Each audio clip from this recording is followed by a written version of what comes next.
এই পিআর নিয়ে কিন্তু খুব আলোচনা হচ্ছে, এবং জামায়াতে ইসলামী তারা এই পিআরটাকে তাদের একটা পলিটিক্যাল স্ট্যান্ড বাজি হিসেবে নিয়ে নিয়েছে। এবং এক সময় বলা হচ্ছিল যে উচ্চ কক্ষে পিআর, সেটা হয়তো বিএনপি মেনেও নিয়েছে অনিচ্ছা সত্ত্বেও, কিন্তু এখন দেখা যাচ্ছে তারা বলছে যে উচ্চ কক্ষ নিম্ন কক্ষ সব কক্ষেই পিআর থাকতে হবে, এবং পিআর এর দাবিতে প্রয়োজনে তারা রাজপথে নামবে, এ ধরনের কথাবার্তা বলছে। অর্থাৎ বোঝাই যাচ্ছে যে আসলে পিআরটা মূল কথা না, মূল কথা হচ্ছে যে পিআর এর দাবিকে কেন্দ্র করে একটা রাজনৈতিক মাঠে নিজেদের ক্ষমতা জাহির করার চেষ্টা করতে চাচ্ছে জামায়াতে ইসলামী।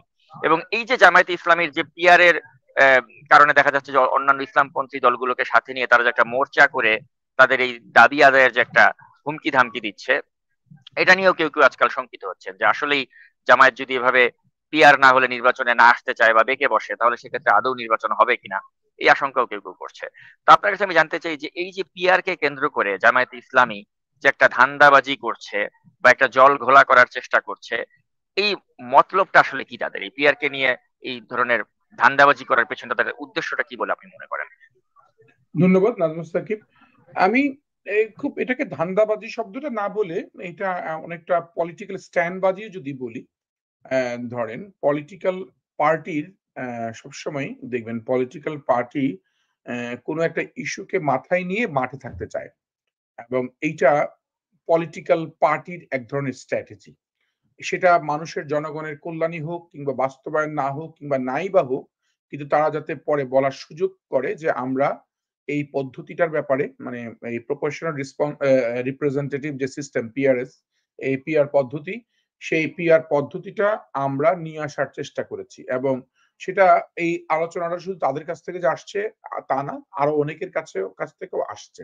আসার পর তারা এটা লুফে নিয়েছে একটা কারণে, কারণ পিআর পদ্ধতির ব্যাপারে বিএনপি একমত হয়েছে উচ্চ কক্ষে, যে হ্যাঁ উচ্চ কক্ষে হতে পারে। আপনি দেখবেন যে পিআর পদ্ধতি নিয়ে কিন্তু পৃথিবীর বিভিন্ন জায়গায় পিআর পদ্ধতিরও কিন্তু অনেক অনেক সেগমেন্ট রয়েছে। এমন জায়গায় রয়েছে দেখবেন মানে ডাচ ডাচরা পিআর পদ্ধতি তারা পিওর পিআর পদ্ধতিতে করে। এমনকি জার্মানিরা তারা মিক্সড মেথড অ্যাপ্লাই করে। মিক্সড মেথডটা হচ্ছে পিআর পদ্ধতিও করে কিছু জায়গায়, এবং কিছু জায়গায় first past the post FPTP পদ্ধতিতেও করে, যেটা আমরা করছি। তা এখন এফপিটিপি পদ্ধতিটা হচ্ছে যেটা মানুষ মানে অভ্যস্ত। একটা জিনিস ভালো হয়েছে কি জানেন, একটু পজিটিভ চিন্তা করি, যে মানুষের মধ্যে পদ্ধতিগত জ্ঞান বৃদ্ধি পেয়েছে, যে ভোটিং পদ্ধতির বিষয়ে মানুষের মধ্যে ধরেন একদম ফার্স্ট পাস দা পোস্ট নিয়ে মানুষ কথা বলতে পারে এখন। অনেক সময় দেখবেন যে মানুষ আগে জানতোই না যে এখন যে নির্বাচন পদ্ধতিটা হচ্ছে কিভাবে হচ্ছে, যে সেটা হচ্ছে যে একটা ঘোড়ার দৌড়কে মাথায় রেখে কিন্তু এই পদ্ধতিটা আসছে। যে বলে না জো জিতা হে ও সিকান্দার, মানে যে জিতবে একদম আপনি দুইটা ঘোড়া একদম কাছাকাছি গিয়ে যে পোস্টটা পাস করে ফেলবে, যে পোস্টটা পার হয়ে যাবে, সেই কিন্তু বিজয়ী।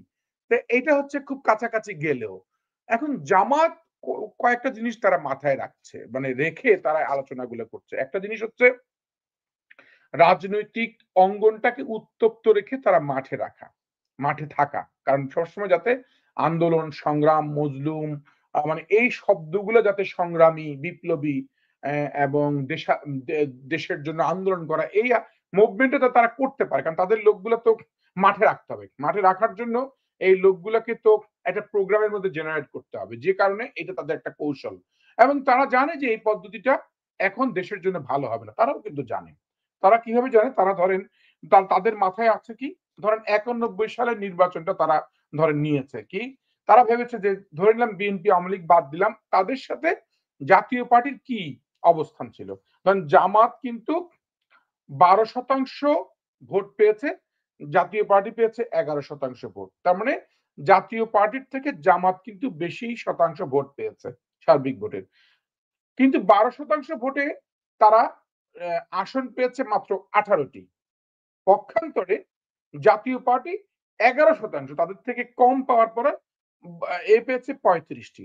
তারা চিন্তা করে দেখলো যদি এই পদ্ধতিটি হয়, দেখা যাচ্ছে যে আমরা যদি এখন তো 11%-এর মালিক বা 10%-এর মালিক, কিংবা ধরে নিলাম 12%-এরই মালিক, যদি আরো 8-10% বাড়ে 20% বাড়ে, তখন আসনটি আর 20 আসনে থাকবে না, আসনটি 50 আসনে চলে যাবে। এটা তো তাদের ধরেন মনের একটা অবস্থা। তো আমরা 50টা লোক এমপি হতে পারবে, প্রত্যাশা করতেই পারে। কিন্তু এই প্রত্যাশাটা পিআর পদ্ধতিটা বাংলাদেশের মানুষের জন্য কতটুকু প্রযোজ্য, এবং ওনারা যারা আন্দোলন করছে তাদেরকেও কিন্তু সাংবাদিকরা জিজ্ঞেস করেছে, তাদের আন্দোলনকারী অধিকাংশ লোকই বলতেই পারে না পিআর পদ্ধতিটা কি, যে পিআর কি। মানে মানুষকে আপনি ধরেন এমন একটা শঙ্কার মধ্যে মানুষ আছে, সেই শঙ্কা থেকে আপনি উত্তরণ করবেন নাকি নতুন একটা শঙ্কা নিয়ে আপনি জোড়াতালি লাগাবেন, যুক্ত করে দিবেন, তাহলে দুইটা শঙ্কা হয়ে গেল। একটা হচ্ছে পাশাপাশি আরেকটা বিষয় আপনি জানেন যে আমরা যখন একটা জনপ্রতিনিধি নির্বাচন করি কোন একটা এলাকাতে, আমরা আমাদের সুখ দুঃখ বিপদ আপদে কিন্তু তার কাছে আমরা যাই। তার কাছে গিয়ে আমরা আমাদের অভিযোগ বা কোনো মানে কিছু বিষয়ে কোনো সলিউশন পাওয়ার জন্য আমরা কিন্তু জনপ্রতিনিধির কাছে যাই। যেমন আমি আমার ব্যক্তিগত ক্ষেত্রে বলতে পারি যে আমার এলাকাতে আহ, সাবের হোসেন চৌধুরী বা মির্জা আব্বাস তারা জনপ্রতিনিধি নির্বাচিত হয়েছিলেন, এবং তিনি বিএনপি নাকি আওয়ামী লীগ, তার থেকে বড় কথা হচ্ছে আমাদের যে কোনো ধরনের সমস্যা হলে কিন্তু আমরা এলাকার ওই এমপি হিসেবে তার কাছে আমরা যেতাম। যেমন একসময় মির্জা আব্বাসের কাছে গিয়েছি, আরেক সময় সাবের হোসেন চৌধুরীর কাছে গিয়েছি, এবং তারা একটা সলিউশন দিয়েছেন। কিন্তু এখন সমস্যা হচ্ছে যে আপনি যদি পিআর পদ্ধতিতে নির্বাচন করেন, তো সেক্ষেত্রে আমার এলাকাতে যে যিনি দাঁড়িয়েছেন তিনি যে পরবর্তীতে ওই এলাকার যে তিনি এমপি হতে পারবেন তার তো কোনো গ্যারান্টি নেই, কারণ এখানে ওই কেন্দ্র থেকে নির্ধারিত করা হবে যে কাকে কাকে তারা নিয়োগ দেবেন। তো এর মাধ্যমে তো আমাদের যে একটা আমাদের এলাকার একজন যিনি দাঁড়াচ্ছেন তার সাথে যে আমাদের একটা এক ধরনের সম্পর্ক, বা তাকে কেন্দ্র করে যে আমাদের বিভিন্ন ধরনের সমস্যার সংকটে তাকে যে আমরা পেতাম, এটা তো একটা অনিশ্চিত হয়ে যাচ্ছে। কারণ এখন একটা উপর থেকে চাপিয়ে দেওয়া হবে যে এই এলাকাতে উমুককে আমরা দিচ্ছি বা এই এলাকাতে উমুকে, মানে দেখা যাচ্ছে ওই সংখ্যাগুলো তারা ওইভাবে নির্ধারিত করবে কেন্দ্র থেকে দলের। তো এটা জনগণের ক্ষমতায়ন তো আসলে হচ্ছে না সেই হিসাবে। আপনি কি মনে করেন? হ্যাঁ, আপনি একটা ভালো পয়েন্ট, একটা খুব ভ্যালিড পয়েন্ট উত্থাপন করেছেন, যে আপনি যখন কোথাও কোনো সমস্যায় পড়েন আপনি মানে স্থানীয় লিডারদের কাছে যান, এবং সেটা যদি পার্লামেন্ট মেম্বার এমপি হয় এমপির কাছে যাবেন, খুবই স্বাভাবিক। এইটার একটা উত্তর আমি দেই, যে এইটা জামাত ইসলামের জানা উচিত কিংবা সবার। কোন কোন দেশে যে পিআর পদ্ধতি যে সকল দেশে হয়, তারা কি স্থানীয় সরকারটাকে খুব এম্পাওয়ার করে আগে। ধরেন আপনি নেপালের কথা অনেক উদাহরণ দিচ্ছে, যে নেপালে তো পিআর পদ্ধতি। নেপালে যেমন ধরেন ৩২% ভোট পেয়ে সংখ্যাগরিষ্ঠতা যারা পেয়েছে ১৭৫টা আসন আর ৩২টা আসন পেয়েও কিন্তু প্রচন্ড সরকার মানে তৈরি করেছিল। আমাদের এই দেশে বুঝতে হবে যে স্থানীয় সরকার কি আমরা এতটা শক্তিশালী? এমনকি এখনো আমরা স্থানীয় সরকার তো আমাদের এখন নাই বললেই চলে। এখন তো দেশে কোথাও সরকাররাই চালাচ্ছে। যে স্থানীয় সরকার যে সকল দেশে প্রচন্ডভাবে শক্তিশালী, ফেডারেল গভর্নমেন্ট ভেঙে চুরে ছারখার হয়ে যাবে, কিন্তু স্থানীয় সরকার ঠিকই তার জায়গায় থাকবে। ওই সময়ে যদি আপনি বলেন যে হ্যাঁ আমরা স্থানীয় সরকারকে শক্তিশালী করেছি, কিন্তু জামাত স্থানীয় সরকার শক্তিশালী না করে, ওই চিন্তাটা না করে, মানে ঘোড়ার আগেই গদি নিয়ে টানাটানি শুরু করে দিয়েছে। আগে ঘোড়া না আগে গদি, এইটা আগে বুঝতে হবে। তার মানে আগে ঘোড়া, আগে আমার ঘোড়াটা কি, আমার ঘোড়াটা হচ্ছে গিয়ে স্থানীয় সরকার। মানে আপনার পয়েন্টের সাথে আমি মিলিয়ে বললাম যে যখনই এই বিষয়টা মাথায় আসবে যে হ্যাঁ আমি ঠিক আছে স্থানীয় সরকার, কিন্তু আমরা তো একটা মিক্সড মেথডে চলে যাচ্ছি। মিক্সড মেথডে যাচ্ছি মানে যেহেতু সবাই রাজি হচ্ছে, উচ্চ কক্ষে আমরা পিআর পদ্ধতি দিয়ে শুরু করি, দেখি উচ্চ কক্ষে পিআর পদ্ধতির রেজাল্টটা কি আসে, নির্যাসটা কি আসে। তাহলে নিম্ন কক্ষ যদি মনে করি আগামী দিনে, হ্যাঁ অনেকে ভাবে না যে আমরা ছোট ছোট দলের একটা রিফ্লেকশন হবে এখানে, এটাও কিন্তু ভুল ব্যাখ্যা দিচ্ছে জায়গায় জায়গায়। আমি বলে রাখি, আপনি পিআর পদ্ধতি নিয়ে গবেষণা করে দেখবেন, প্রত্যেক দেশে পিআর পদ্ধতির একটা থ্রেশহোল্ড আছে, যে আপনার একটা লিমিট দেয়া থাকে, যে আপনি 4%, 3%, 5% এর নিচে ভোট পেলে আপনার একটা কাউন্টই হবে না। আপনি যদি এত পার্সেন্টের ভোট, তাহলে তো আপনি মানে ওইটাকে পরে আবার ওই প্রপোর্শনটা হবে ধরেন 70% এর উপর। যদি 30% লোক এরকম 2-3% করে পেয়ে যায়, তাহলে তো আপনি ভোট কিভাবে নির্ধারণ করবেন? এইটা হবে না। এটা এজন্য দিবেই। পিআর পদ্ধতি করতে হলে তাহলে আপনি ছোট ছোট দলগুলাকে আপনি কিন্তু এখন আমলে নিচ্ছেন না। ছোট ছোট দলগুলা খুশি হবে, আমাদের সাথে থাকবে। কিন্তু ছোট ছোট দলগুলাকে আপনারা যে মূলা ঝুলাচ্ছেন, যখন তারা জানতে পারবে পিআর পদ্ধতি চালু হওয়ার পরে বলে দিবে যে না 3% এর নিচে তুমি হবে না, তখন তো সে বলবে আমি তো 3% ভোট পাবো না বাংলাদেশে কোথাও, আমি 1% পাবো, 0.25% পাবো, তখন কি হবে? তখন হ্যাঁ, তারপরে আবার হয়তো মূলা ঝুলাবেন আপনি, যে না ঠিক আছে আমরা জোট করবো, তাহলে সব ছোট ছোট দলকে জোট করবো। জোট করে আপনি তখন কি করবেন? জোট করে কিন্তু আরো বিভ্রান্ত হবে। আপনি জোট করে তার ভোট, জোটের তো আর ভোট আলাদা হচ্ছে না, একটাই হচ্ছে। তখন আপনি বুঝবেন কিভাবে যে ঠিক আছে এনসিপি এত ভোট পেলো, জামাত এত ভোট পেলো, কারণে আপনার তখন ধারণা প্রসূত আপনি কথা বলতে হবে। ফলে তো আপনাদের মধ্যে একটা ক্ল্যাশ তৈরি হবে বড় ধরনের। এই জোটটা তো ভেঙে যাবে সাথে সাথে। তখন না এনসিপি বলবে আমাদের ভোটেই তোমরা এসেছো, জামাত বলবে না আমাদের ভোটে তোমরা এসেছো। এই যে দ্বন্দ্বটা হবে, এবং তারা দুইটা বিষয় করার চেষ্টা করছে, ছোট ছোট দলগুলোকে প্রমোট করার চেষ্টা করছে, যে ছোট ছোট দলগুলোকে এখনই বুঝে নেওয়া উচিত যে আসলে তারা একটা মিথ্যা জালের মধ্যে ফাঁসবে। দ্বিতীয়ত হচ্ছে জোটের বিষয়, সে জোট কিন্তু আসলে আলটিমেটলি গঠন হবে না। এবং আরো একটি সমস্যা হবে যে অনেক লোকজন আছে না যে কোনো রাজনৈতিক দল করেই না, কিংবা এমপি হতে চায়, স্বতন্ত্র প্রার্থী হতে চায়, কিংবা সে হয়তো রাজনৈতিক দল করে, ওই দলের সেই সংক্ষুব্ধ ব্যক্তি যে যার পাওয়া উচিত ছিল, নির্বাচনে তাকে মনোনয়ন দেওয়া হয় নাই, তাকে বঞ্চিত করা হয়েছে, সেই ব্যক্তিটি নিশ্চিত যে আমি এই আসনে আমার এত জনপ্রিয়তা ভালোবাসা, তারও তো অধিকার আছে রে ভাই, সেও তো নির্বাচন করতে পারে। আমি প্রমোট করছি না যে তারা নির্বাচন করুক, কিন্তু কিছু কিছু প্রার্থী অবশ্যই স্বতন্ত্র থেকেও নির্বাচিত হয়ে আসবে। এই স্বতন্ত্র প্রার্থীগুলো তখন কি করবে? এটা একটা বড় সংকট হয়ে দাঁড়াবে। স্বতন্ত্র প্রার্থী তাহলে কিভাবে, এইটার সমাধান আপনি কি দিবেন? যদি একটা স্বতন্ত্র প্রার্থী যদি ক্ষতিগ্রস্ত হয়, তাহলে আপনি সেই ক্ষতিটা কিভাবে পূরণ করবেন? তারপরে চলে আসেন জামায়াতে ইসলাম এই ভোটের রাজনীতিটা কোন দিকে নেয়ার চেষ্টা করছে। যে আপনি কি আহ, অল্প অল্প অল্প ভোট নিয়ে আপনি নির্বাচিত হয়ে আপনি কি সরকার গঠনের জায়গায় যাওয়ার জন্য যে মোর্চা, ইসলামিক দলগুলোকে নিয়ে একটা মোর্চা, এই ধরনের কোনো বিষয় উপস্থাপন করতে চাচ্ছেন ইসলামী দলগুলোকে নিয়ে? যদি সেটাই করতে চান, তাহলে জাতির সামনে আপনি খোলাসা করেন যে পিআর পদ্ধতি চাওয়ার পেছনে আমাদের যৌক্তিক কারণ। এই যৌক্তিক কারণ অনেকে দেখানোর চেষ্টা করেন যে জামায়াত ইসলাম তত্ত্বাবধায়ক সরকার, মানে কেয়ারটেকার সরকার, গভর্নমেন্টার থিওরিটা তারা নিয়ে আসছে। তারা বলার চেষ্টা করে যে আমরা যদি একটা থিওরি নিয়ে আসছি এবং সেই থিওরিতে আমরা তখন সফল হয়েছি, সেই থিওরিটা একটা পিয়ার পদ্ধতি থিওরি দিয়ে আমরা আমাদের ক্রেডিবিলিটির জায়গায় আমরা নিয়ে আসতে চাই। তত্ত্বাবধায়ক সরকারের আন্দোলন কিন্তু সকল রাজনৈতিক, অন্যান্য অপরাপর সকল রাজনৈতিক দলেরই ছিল। এককভাবে ক্রেডিট নেওয়াটা, যে ধরনের ব্র্যান্ডিংটা ওনারা করে, সেই ব্র্যান্ডিংটা পিয়ারের ক্ষেত্রেও আমি জানি তারা করবে। এবং পিয়ার তো বারবারই বলা হচ্ছে যে পিআর পদ্ধতিটা অনেকেই বলছে, তাদের পাশাপাশি অনেকেই বলেছে যে হঠাৎ করে তাদের কাছ থেকে যে নাজির হয়েছে তা না।